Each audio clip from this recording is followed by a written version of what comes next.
Hi again, it's Sarah Casper from Sarah Casper Kids Yoga and Movement, and today I'm going to go over some down dog variations, some fun ways to spice up down dog with your kid. I know for a lot of my friends with kids, they tell me that their kids do yoga with them, which is adorable, and here's some ways to get them more involved. So, downward facing dog, we all know, 2 hands on the floor, 2 feet on the floor, lift your butt up. So, first variation, shake your tail. Shake your tail if you're happy. Second variation, lift one leg up. Shake, shake, shake, shake, shake.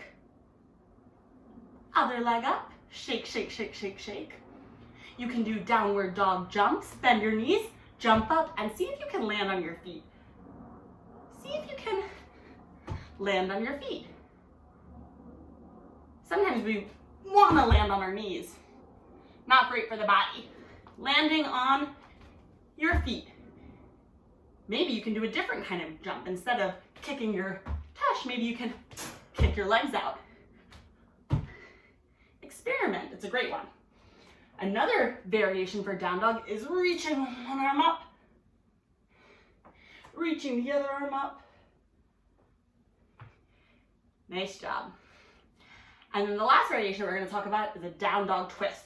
Take one arm and reach it on through to your opposite leg. This is great for teaching kids body awareness of what opposite means. Teaching them to kind of stay balanced, find their footing. And I always encourage kids with any of these, if you hold it for 1 second, it counts, but let's see if you can hold it for 2. Always praising them for where they're at and then giving them a next step to see if they can do it. Modeling falling down is a great way to get them kind of less nervous to try something new. So those are all fun down dog variations. Let me know how it works out.